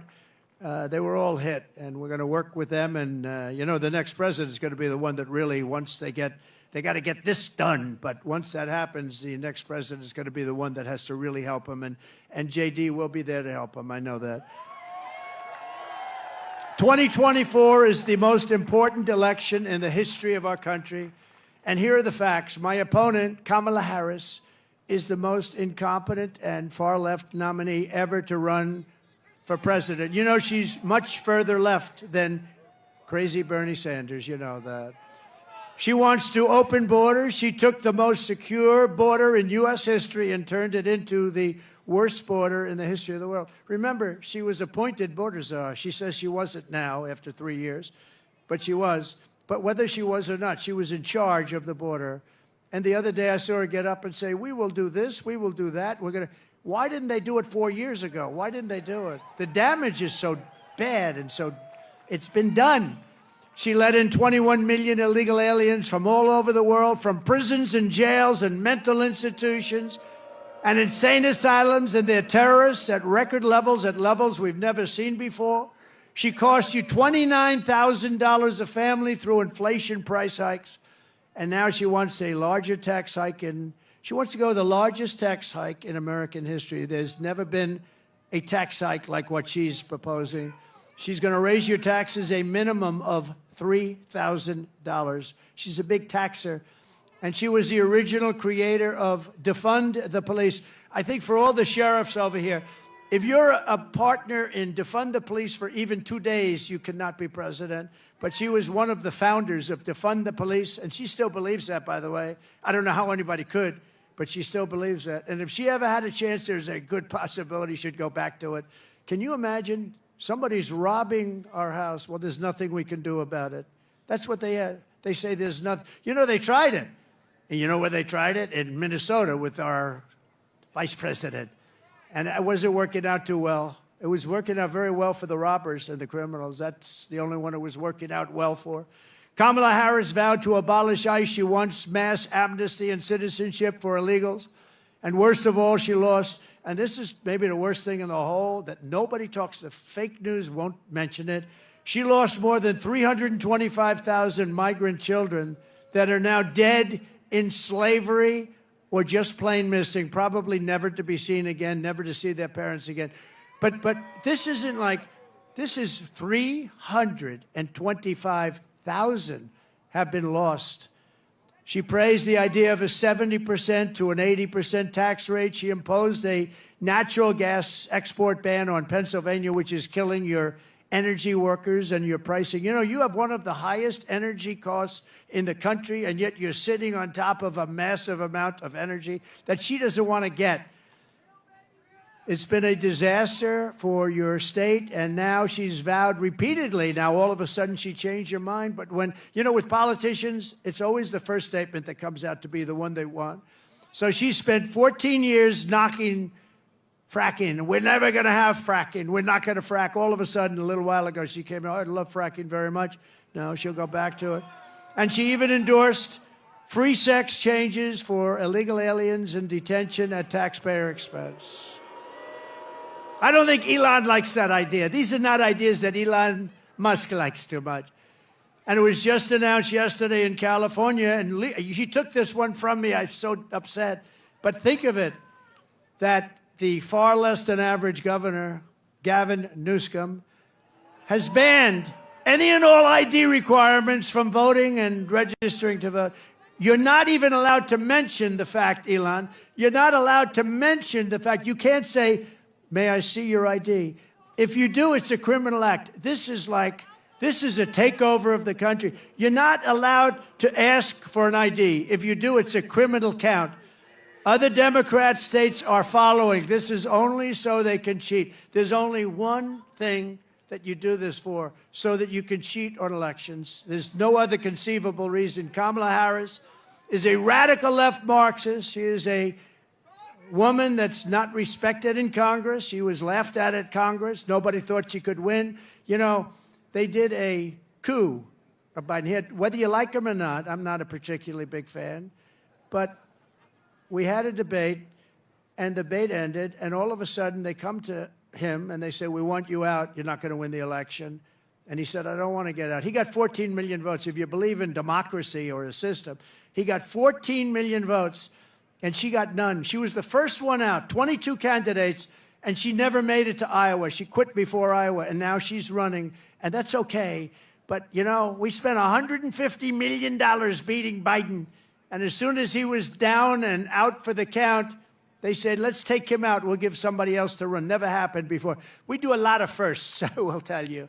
We do a lot of firsts. But she's a person that rated even worse in every statistic than any other senator. She was rated at the bottom of the U.S. Senate. She's destroyed everything she touched. But the good news is that we have a plan to fix it. We're going to fix it. We're going to fix it fast.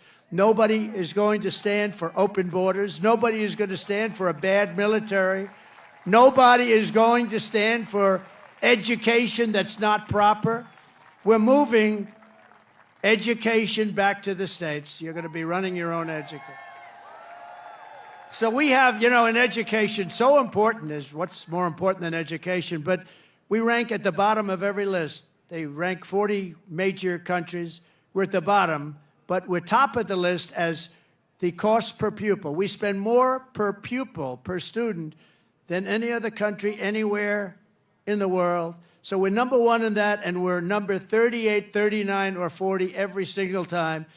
And you have Denmark, you have Sweden, you have Norway, you have China. It's always a top 5. Can you believe it? China's a top 5. That's amazing. But we're going to move our education back to the states. So places like Indiana and Iowa and Idaho and states that you don't even hear too much of because they're so good and so well run, they're going to run their own education. And you know what's going to come out of that? A Denmark, a Norway, a Sweden, maybe, I don't even know, China. Can you imagine China with 1.4 billion people is a top 5, and we're close to 40. We are 40 sometimes. Starting on day 1, I will seal the border and stop the migrant invasion into our country. We will begin the largest deportation operation in the history of the United States. Dwight Eisenhower right now has that record. It's not, and by the way, it's not something I want to do. I dread having to do it, but we have no choice. What they've done to our country is not even believable, especially the criminals, the criminal element that's in our country. And again, all over the world, crime rates are down because they've taken their criminals and they've dumped them into the United States. And you know what? I would have been worse than them. I would have had it done even faster. They've dumped them into the United States of America, and that's what we have. And it's dangerous out there. We're getting them out. We're getting them out quickly. And we will defeat inflation, and we will make America affordable again. And it's going to start with liquid gold. We have more liquid gold, oil and gas under our feet than any nation in the world, including Saudi Arabia and Russia. We will become energy independent like we were just 4 years ago. You know, 4 years ago, we were energy independent. Can you believe it? And then we were going to become energy dominant. We will be dominant within a matter of months, and we will make so much money. We are going to drill, baby, drill. And we will again open ANWR. Ronald Reagan tried to do it. Every single president from before Reagan tried to do it, and I got it done. ANWR is the largest drilling site anywhere in the world. It could be larger than Saudi Arabia, could be larger than Russia. It's in Alaska. And I got it done, and we worked to get it done. And one of the first things he did was terminate ANWR, and that was going to take care of all of Asia. That was going to make us so much money. We would have paid off debt. You would have gotten, I gave you the biggest tax reduction in history. You would have gotten even a bigger one. You were going to be just very happy. You were going to say, I like that guy very much. 20 million Americans are behind on their electric bills right now. It was just announced. 20 million Americans, they're struggling to pay their monthly bills at a record rate. There's never been anything like it. And it's all because of their anti-U.S. energy regime, which has caused Pennsylvania electricity prices to raise almost 50%. We will cut energy and electricity prices in half within 12 months.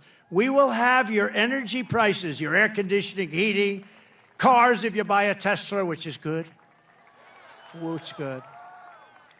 We will have your energy prices cut in half.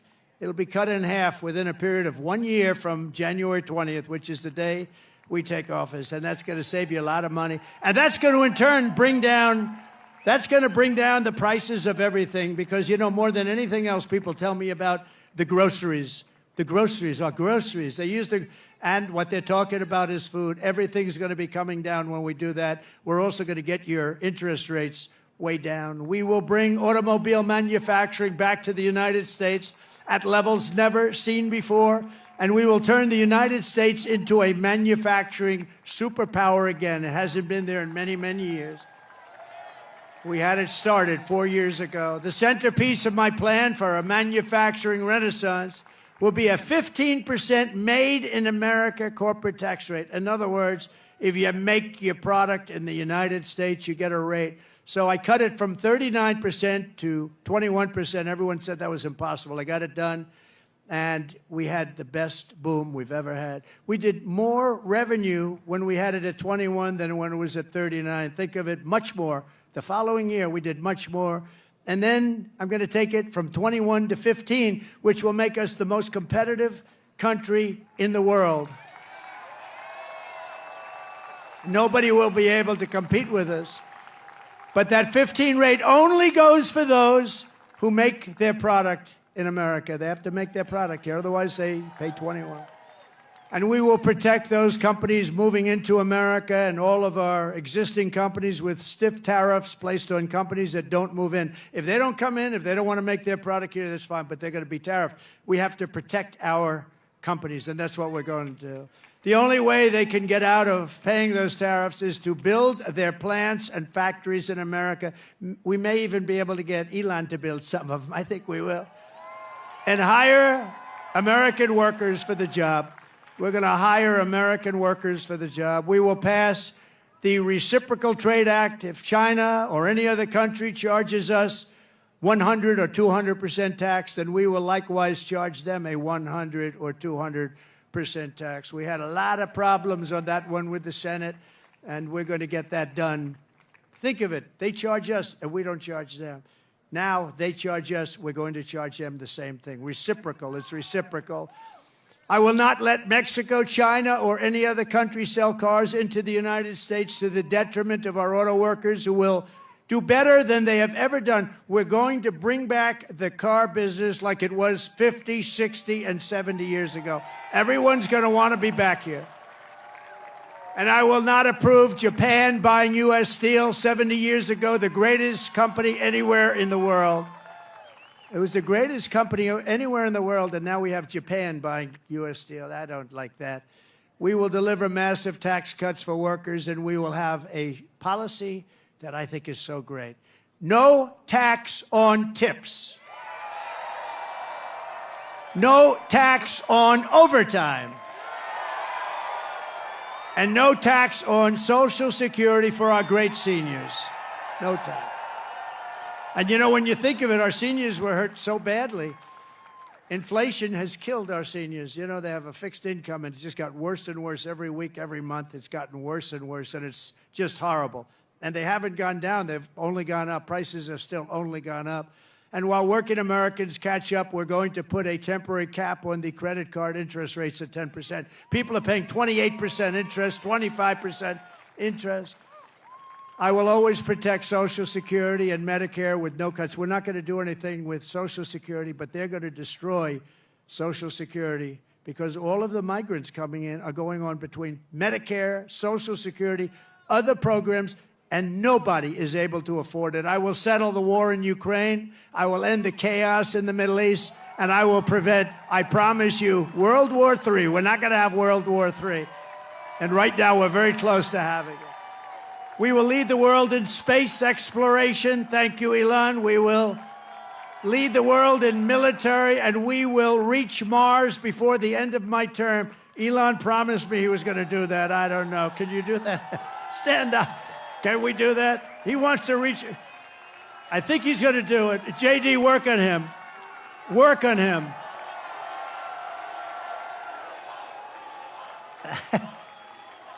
Work on him. JD is working on Elon. Now, he told me that we're going to win, and he's going to reach Mars by the end of our term, which is a big thing. Before China, before anybody, right? And my money's on that guy right there. We will rebuild our cities, including Washington, D.C., making them safe, clean, and beautiful again. And we will keep the U.S. dollar as the world's reserve currency. It's losing right now. It's losing right now, but I'll be able to do it. Other people won't. I'll tell these countries as they leave us I say, you want to do business in the United States? You're going back into the reserve currency. And if you don't, we're going to charge you a big, fat, beautiful tax to do business in the United States. And they're going to say, I want to go back into the U.S. reserve currency. No, we're going to save it. But these people aren't going to save it. They don't know how to talk. They don't know how to think. Together, we will deliver low taxes, low regulations, low energy costs, low interest rates, and low inflation so that everyone can afford groceries, a beautiful car, and a home. Very basic. It's very basic. We will stop the invasion, end migrant crime, strengthen our military, build a missile defense shield around our country, keep critical race theory and transgender insanity. We're going to keep it the hell out of our school. We're going to keep that insanity out of our school. And as I said, we will keep men out of women's sports. So demeaning to women. You saw that in the Olympics. They have female boxing, women's boxing, and a young lady from Italy, very good boxer, very, very good. She was all excited, but she played a person who transitioned. A male transitioned to a female. And the young girl from Italy, beautiful young woman. I'm not allowed to say that anymore politically, but I'll say it. She was a beautiful young woman. If you say that, that's the end of your career, right? But it's not. If it is, so be it, okay? We've got to get back to real life. But this beautiful young lady is out, and she gets, boom, a little jab, left jab. And she goes back, oh, my God, I've never been hit like that. This is just like a defensive.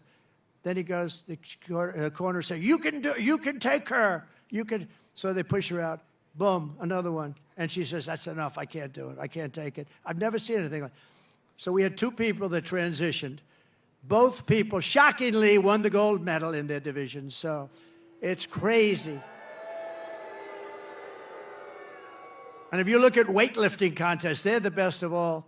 For years and years and years they put an eighth of a pound on one side of the barbell, an eighth of a pound on the other, and they can't do it. And the record standing for 18 years, they just can't do it. And then a guy comes along who never lifted before, and he puts 100 pounds on, and he goes like this, like it's nothing. It's so demeaning to women. We're not going to allow it to happen. It's ending. No men playing in women's sports.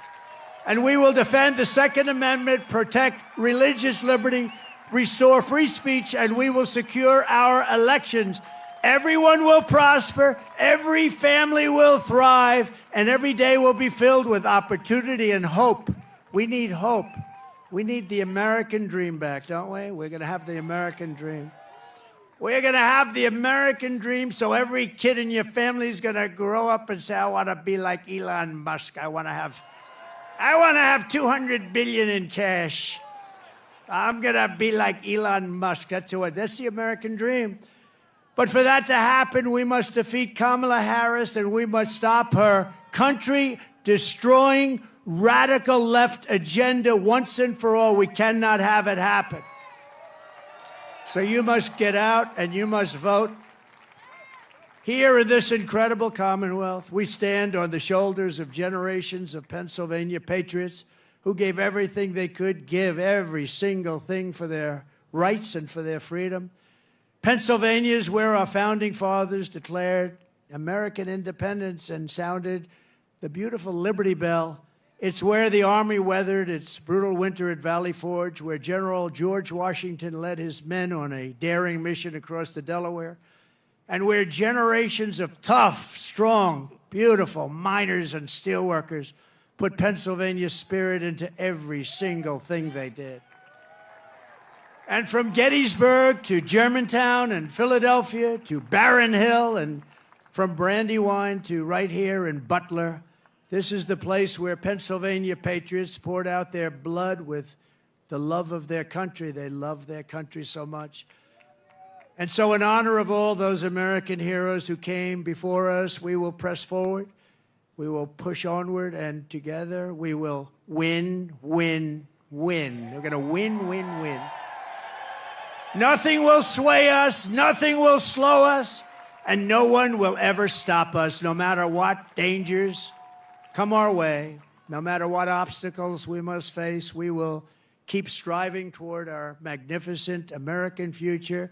We will not fail. We will not allow ourselves to fail. From this day forward, we will always put America first, and we will take back and save the United States. November 5th, Election Day, will be the most important day in the history of our country. And together with the great people of Pennsylvania, we will make America powerful again. We will make America wealthy again. We will make America healthy again. We will make America strong again. We will make America proud again. We will make America safe again. And we will make America great again. Thank you, Pennsylvania. God bless you. God bless you, Pennsylvania.